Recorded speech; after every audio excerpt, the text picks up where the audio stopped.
Amin. Bapak Ibu saudara yang dikasihi Tuhan, puji Tuhan, kita boleh kembali lagi dalam morning blessing yang memberkati kita, dan mari kita dengar firman Tuhan bersama-sama. Saya mau share. Sudah terlihat Pak Yan?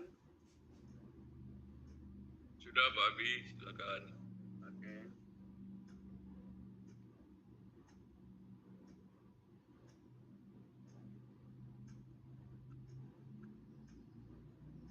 Terus supaya genapi hukum Kristus, kita ambil dari Galatia 6:1-3.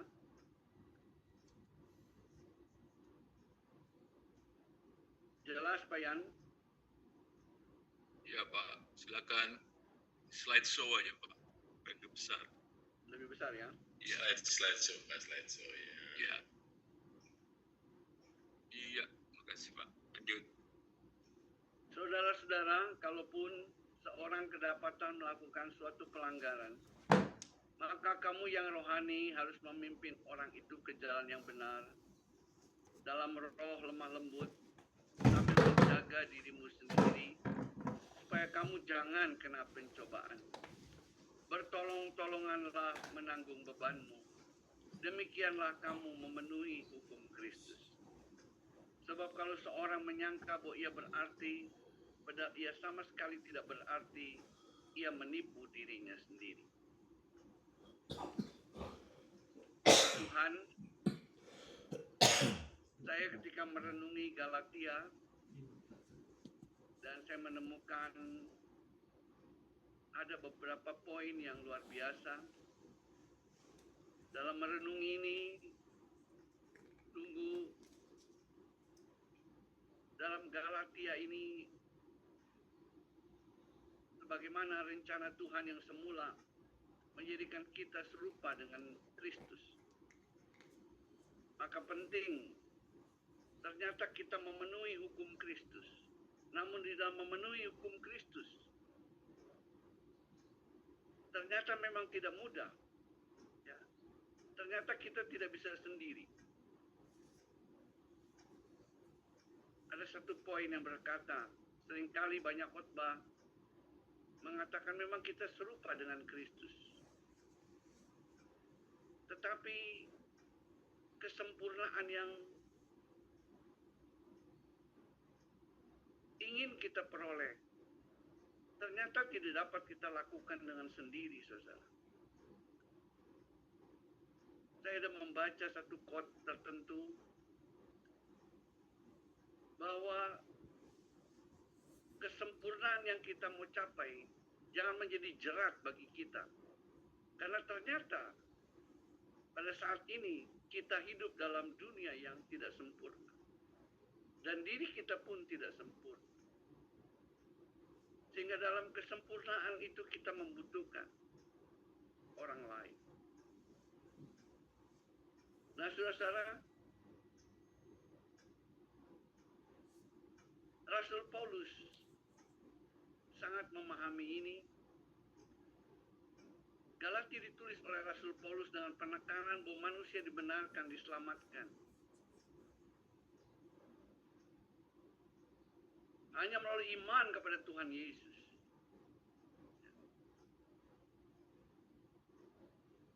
Melalui ketaatan melakukan hukum, bukan karena melalui melakukan ketaatan dengan hukum Taurat dengan segala syariatnya. Ada 4 poin yang Rasul Paulus kemukakan dalam surat Galatia, yaitu pembenaran oleh iman dan anugerah, dimerdekakan dari perbudakan dosa, ya, pencapaian kemenangan oleh pengurapan Roh Kudus, kesatuan dalam Kristus sebagai anak-anak Allah dan keluarga Allah dalam kasih Kristus. Dalam 4 poin ini,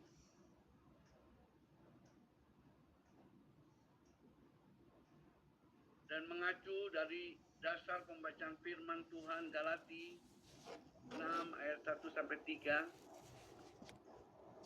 saya akan coba memfokus pada poin 4. Ya. Yaitu satu kesatuan dalam Kristus sebagai anak-anak Allah dan keluarga Allah yang hidup dalam kasih Kristus. Ternyata memang tidak mudah dalam memperjuangkan hidup kita menjadi serupa segambar dengan Dia. Dalam pengalaman kita hidup sebagai anak-anak Tuhan, sejak kita dipanggil Tuhan, ya, di mana kita dipanggil, Tuhan Yesus berkata bahwa setiap orang yang datang kepadanya itu terjadi karena kehendak Allah Bapa. Dalam Yohanes 6:44 berkata demikian, tidak ada seorang pun datang kepadaku jika hatinya tidak ditarik oleh Bapa.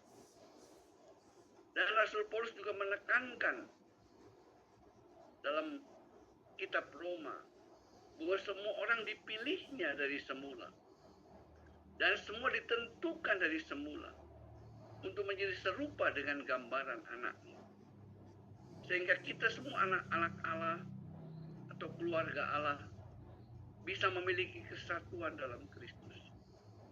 Ini satu perjuangan, saudara. Tidak mudah.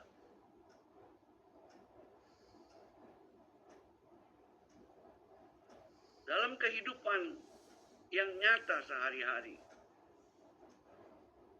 kalau saya memperhatikan, ya, banyak contoh, apalagi para murtadin yang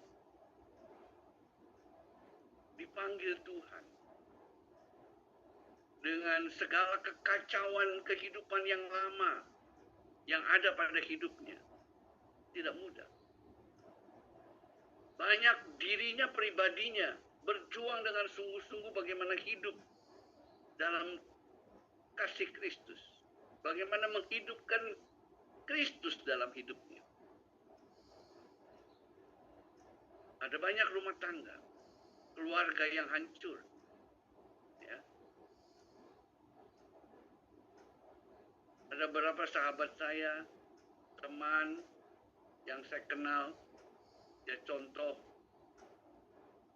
Pak Saifuddin misalnya. Bagaimana kehidupan pribadinya yang bergolak, naik turun. Terakhir sahabat saya juga, ya, yang baru keluar dari penjara, bertemu dan bercerita. Orang yang paling dekat dengan dia justru menjadi seperti duri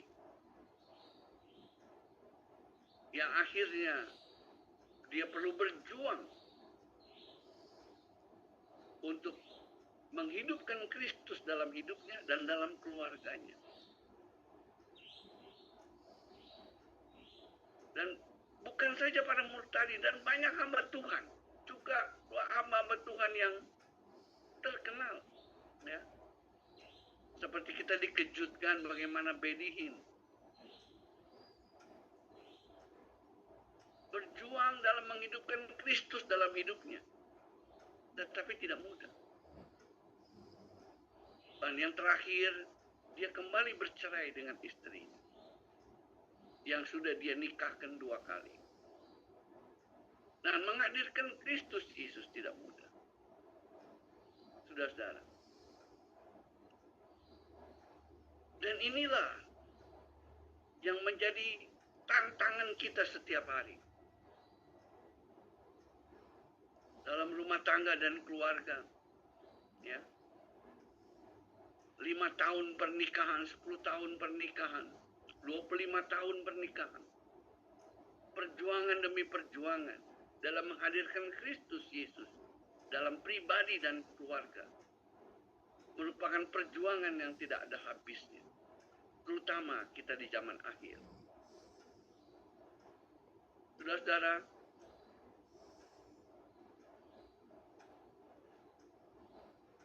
dalam unity, dalam kesatuan dalam Kristus sebagai anak-anak Allah dan keluarga Allah, kita perlu melaksanakan memenuhi hukum Kristus Sehingga di dalam membangun unity itu, kita memiliki satu arah, itu menjadi serupa dengan Kristus. Dan di dalam poin ini, mari kita memulai dari pribadi kita yang mengenal dan mengasihi Allah dan firman-Nya. Jangan kita bosan memperkarakan diri kita di hadapan Allah. Ya. Dan kita mulai upayakan mulai dari rumah tangga kita, dari keluarga kita. Karena kalau pribadi kita mengenal, kita membangun rumah tangga kita juga dengan baik, dengan terarah. Dan disitulah kita dapat bertolong-tolongan menanggung beban bersama. Karena disinilah iblis menghancurkan hari-hari ini rumah tangga anak-anak Tuhan. Pribadi-pribadi yang kecewa dengan pasangan hidupnya.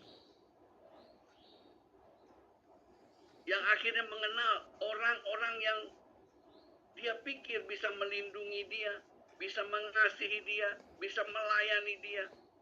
Tetapi ternyata dalam kehidupan hari-hari bisa menjadi neraka bagi dirinya.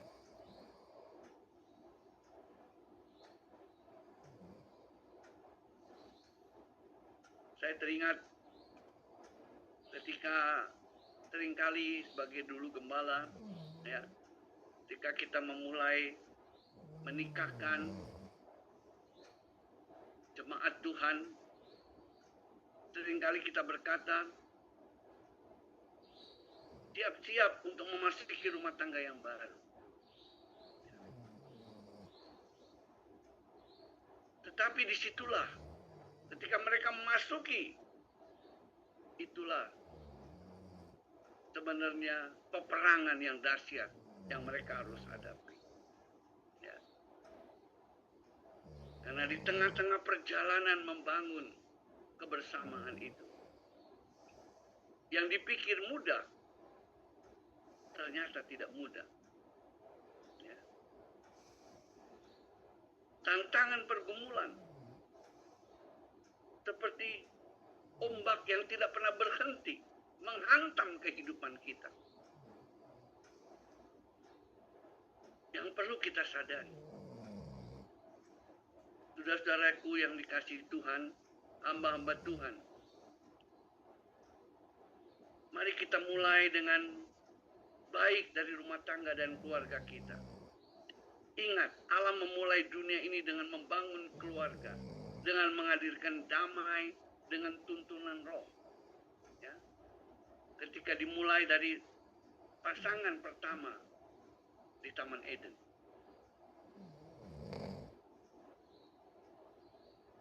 Dikatakan tidak baik manusia seorang diri. Allah menjadikan Hawa sebagai penolong yang sepadan. Allah mengelola dunia ini melalui keluarga suci.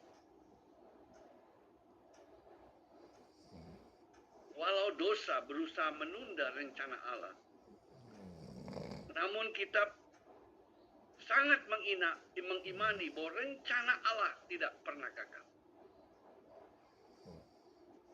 Oleh sebab itu kita selalu diberi kesempatan untuk menjalankan rencana Allah yang semula melalui Kristus Yesus dalam memenuhi kehendak Tuhan. Di zaman akhir ini, saudara, kuasa iblis sangat berupaya menghancurkan, melemahkan kesatuan keluarga. Oleh karena itu mari kita jaga dengan kuat. Tidak mudah, saudara. Saya melihat rumah tangga ketika saya menyimak dalam perjalanan saya juga sebagai hamba Tuhan yang biasa saja, tidak luput menghadapi gelombang hantaman yang dahsyat. Saya bersyukur kepada Tuhan kita Yesus Kristus yang sampai hari ini boleh tetap mengizinkan dan berkenan menghadirkan saya tetap boleh ada di dalam kasih karunia Tuhan. Saya percaya di antara kita semua dan semua pendengar juga dalam YouTube yang mungkin sedang mendengarkan renungan pada pagi hari ini.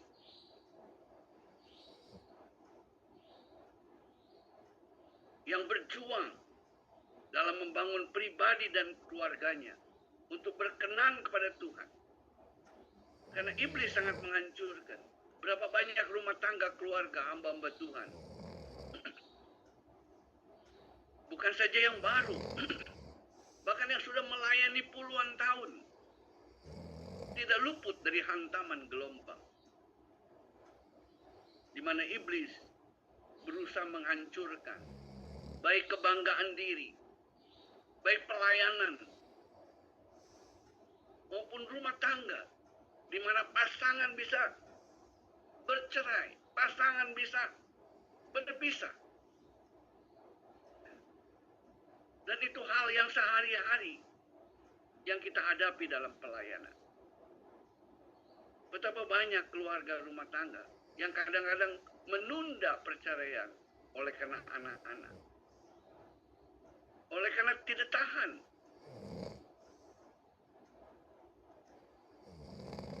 Dengan pasangan. Kebencian, kemarahan.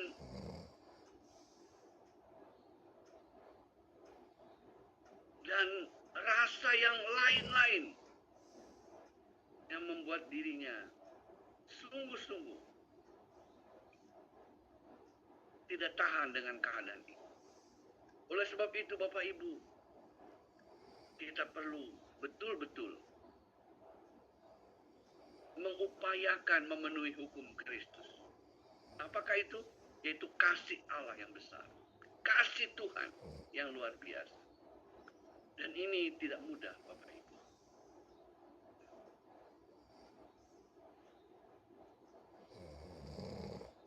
Oleh sebab itu, mari kita jadikan hidup kita menjadi teladan dengan memiliki roh yang lemah lembut.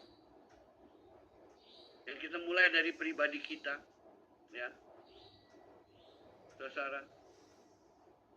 Saya sebagai hamba Tuhan merasakan bagaimana perjalanan hidup yang luar biasa. Di tengah-tengah menjaga hidup kita tetap berkenan kepada Tuhan. Dan tetap eksis, tetap semangat. Menjadikan hidup kita berarti. Seperti dalam Galatia 6 ayat yang ketiga. Kita tetap menjadi berarti dalam rumah tangga dan keluarga. Itu tidak mudah, saudara. Terutama dalam perjalanan. Apalagi ketika seseorang mungkin tidak punya pekerjaan. Atau mengalami mungkin penyakit. Sehingga tidak berfungsi dengan sempurna. Bagaimana kita menerima keadaan satu sama lain. Dengan tetap mengedepankan kasih. Mengedepankan penerimaan. Penghormatan. Yang sungguh-sungguh dirasakan oleh setiap anggota rumah tangga kita. Itu sangat tidak mudah. Saya melihat ada satu keluarga hamba-hamba Tuhan yang akhirnya anak menantu pun bisa ribut. Ya. Bukankah itu kita tahu ada satu hamba Tuhan yang besar, ya,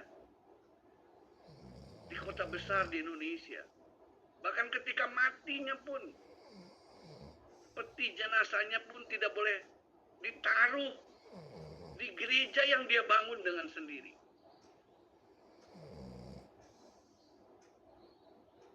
Saya membayangkan begitu perih, begitu luar biasa. Ya. Bagaimana keterlukaan dalam perasaan yang ada ternyata tidak bisa dihilangkan. Dan itu memang benar, saudara. Tidak mudah. Ya. Kita dilukai oleh orang lain. Kadang kita bisa menghilangkan. Tetapi kalau kita dilukai oleh orang-orang yang kita kasihi, itu tidak mudah. Mungkin perlu beberapa tahun, bahkan puluhan tahun untuk menghilangkan. Saya pernah memiliki satu jemaat. Ketika dia datang, dan ketika saya perhatikan, ibu ini sangat setia dalam doa. Saya bertanya, Bu, kemana? Ibu sudah hidup sendiri, iya. Kemana Bapak? Sudah mati, Pak. Mati. Ya. Itu setelah berapa tahun, lebih dari 10 tahun. Saya terkaget-kaget. Keluarga ini setia. Ya. Tapi satu saat, saya dikagetkan, ternyata ada suaminya meninggal. Terus saya tanya, kenapa? Saya sudah anggap mati sebelumnya, dia Pak. Saya melihat bagaimana dia hidup dalam pergumulan yang sangat dahsyat. Terasa begitu berat. Tapi itulah, untuk kita hidup dalam kebenaran yang benar-benar hidup, berarti bagi keluarga dan orang lain, kita membutuhkan Roh Kudus, pengurapan Roh Kudus. Bahwa kalau kita hidup dengan anugerah Tuhan hari ini, benar. Oleh sebab itu, Bapak Ibu, ketika kita setia dalam morning blessing, ketika kita tetap mengandalkan Tuhan, betul-betul kita minta Tuhan hadir dalam hidup kita. Perjuangan kita tidak pernah berhenti. Mari kita berjuang menjadikan keluarga rumah tangga kita kokoh, kuat. Hidup bersama menjadi bagian yang tidak terpisahkan. Dalam menegakkan rencana Allah yang semula, itu menjadi serupa dengan gambaran anak. Ini perjuangan kita bersama, Bapak Ibu. Sampai hari ini kita tetap alami gelombang itu. Bahkan sampai kita maut menjemput kita. Oleh sebab itu mari, jangan saudara undur.